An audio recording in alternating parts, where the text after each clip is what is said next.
Hi, I'm Sam from Maven Consultancy, and this is a quick tutorial on Apple Mail. This is the third part in our little mini tutorial series on Apple Mail, and today we're going to be covering the other things under mailboxes, including flagged, drafts, sent, junk and trash. So we're just going to be going through what all these things do, starting with flagged. So I'm just going to open up the flagged folder. As you can see, everything looks exactly the same as if we were in our inbox, except our inbox messages are gone. As this is just test cut, we just have the one test email from Samuel Knight.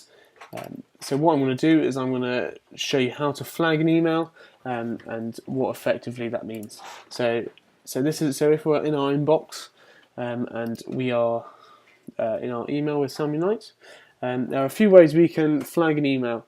And a few reasons why we might want to do that. So the first reason might be we need to make it stand out for our attention. So we need to remember to do something with it, or it's got some vital bit of information where we need to just save it and keep it to one side, so we know where the information is.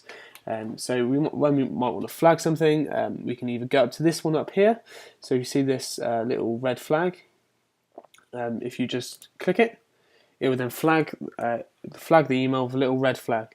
The colour can be quite important because, for example, you can go and you can change the colour of the flags. So you can do a green flag, and then it goes green. You could do a blue flag, and it would be blue. Or you could do an orange flag or grey flag, or you could make your own colour flags. I believe in the settings, but that's a new whole level, which we might go into in another video. So if we go and we just make it red flag. For example, if we had another email and we wanted that email to be blue flag, it might be something different. So blue could be your accountant. Your accountant sent you something and it's got really important financial information, so you make it blue. Whereas something which is a really funny joke which you wanted to show your friends, you could do with red flag, for example.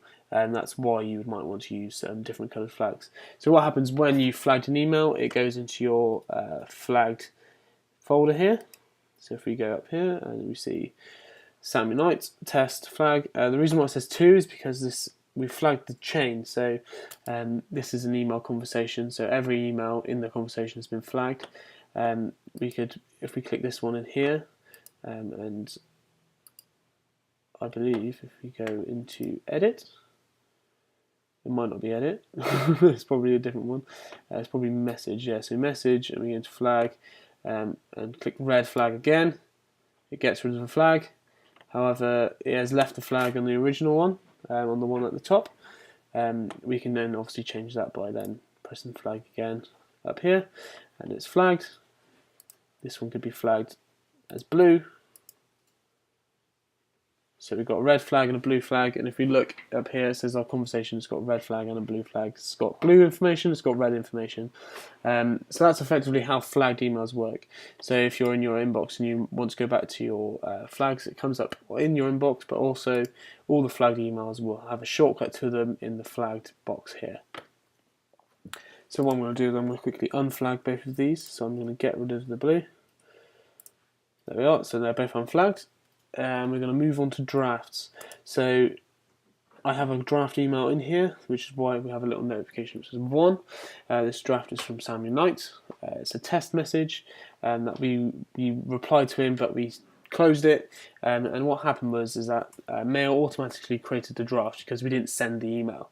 It does that sometimes, just in case you accidentally turn off your computer, it will automatically make drafts along the way.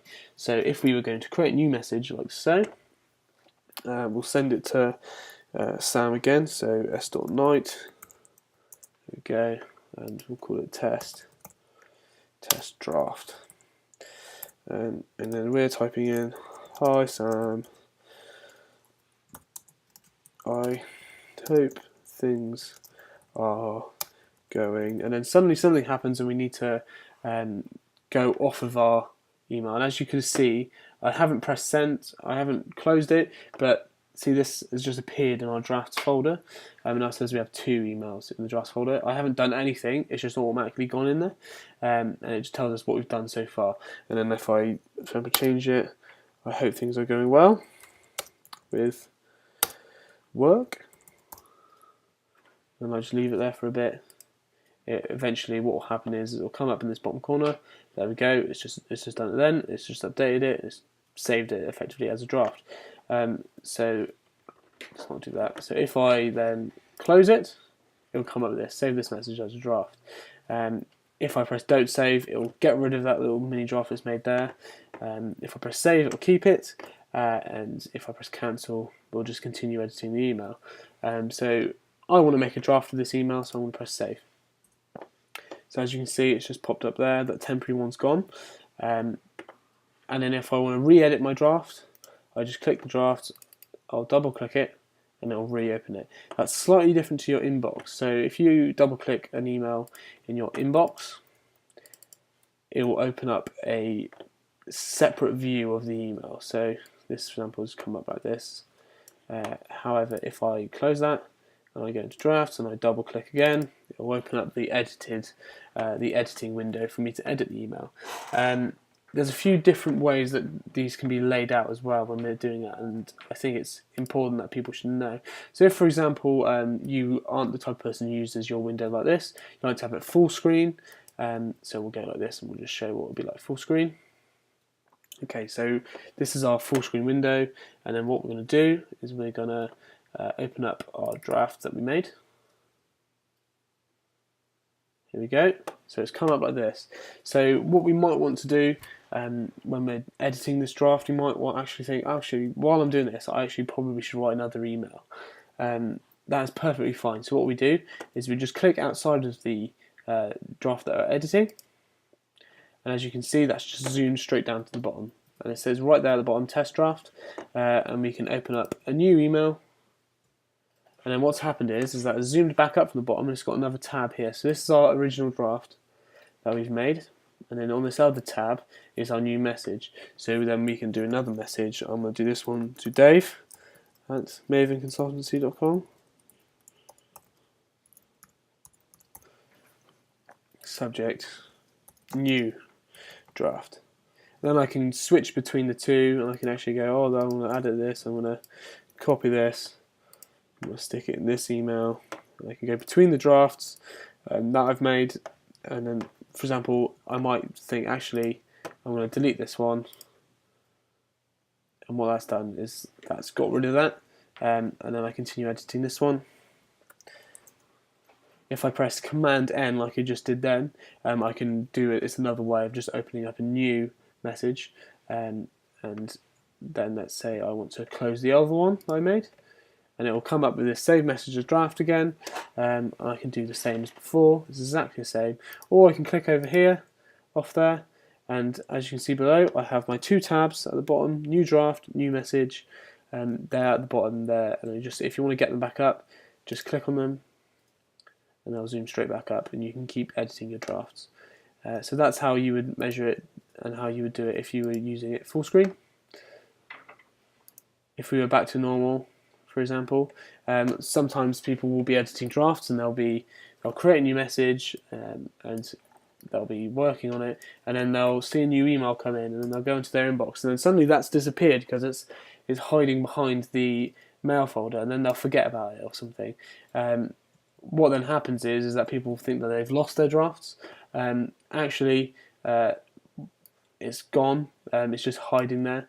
So if I started writing an email to s.knight, and I put test draft 57, test raft. That's not right. Test draft. And then, for example, I then put hi Sam. How is everything?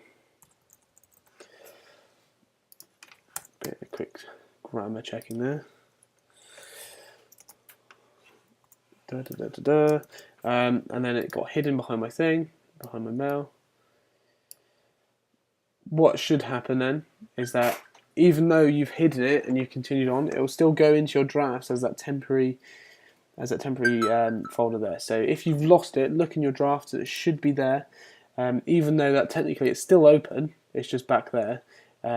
You might think if you closed it and it will be in there, and then if you actually go to close it, it will then ask you whether you want to save it as a draft or not. But it will just automatically be in there if you've just left it open. So if you can't find it and you really need to edit it, just go straight to there. Yeah. So that's all we're going to talk about with drafts for now. I'm just going to delete these two, so we don't need them there. And we're going to move into our sent box. So there's two things that people might get confused with. Your sent box is slightly different to your outbox. So your outbox is things that are on their way out, and your sent box is things that have already gone. So these are all of my outbox messages to Sam. So we've got some about a meeting, some about coffee, and then Sam unfortunately cancelled the coffee meeting, so we had an email chain about that. And there's also our test ones here. So these are all the emails that we sent out. And if you notice on the side, there's a little thing with attachments there. And that little paperclip means attachment, so there's like a photo, or there's an event or something that we've attached to it, like on these ones. They would have a little attachment there. So these are emails that have been sent out. If we send out an email, it will temporarily go into an outbox, then it will be sent, so it will appear in the sent box. So then we have a junk box, so any emails that come in which the Mac automatically thinks, actually this doesn't look right, it looks a little bit off, or it looks like it shouldn't be in your inbox, it's something that is a bit naff, it will put it in the junk folder. Also, if for example I keep getting these annoying test emails from Sam and I think they're just a load of junk, I'll right click it and I can press move to junk, or I can just drag it straight into junk. And what will happen is that mail will start to learn that kind of behaviour, and I'll notice that actually every single time that Sam puts that into junk, so we'll stop putting them into his inbox, we'll just put it straight into junk, and then that'll happen. And if you want to get it out of junk, so as you can see, you get this little gold colouring that says, oh, we think this is junk. If you want to take it out of junk, you can either do this. You can move to junk again, which is amazing if you can junk it twice, or you can put it out of junk. So mail now thinks that this message is junk mail. I don't think it is junk mail, so I'm press not junk, and it's gotten rid of the little junk thing that I put on it. It's still in the junk folder though. So in order to get it out of the junk folder, I'll just drag it out, take it into inbox. So there it is, in inbox. There we go. And then the last but not least is our trash folder. These are all the ones that we've just deleted recently. So if, for example, Sam sent me this email and I wanted to delete it, it would go into my trash folder, and then I could then take it back out, for example, or I could just leave it there and let it rot in the trash and eventually empty my trash, and then they'll all be deleted off my computer. So that is basically a summary of the different mailboxes. Next time, I believe we're going to be looking at managing your folders, so things like other mailboxes, smart mailboxes, public folders, all of that kind of amazing stuff where you can organise all your emails, and that's what we're going to be looking at in the next video. So that's all from today in this video about your junk, trash, sent, drafts, flagged emails. My name is Sam from Maven Consultancy, and I hope to see you in the next video. Thank you.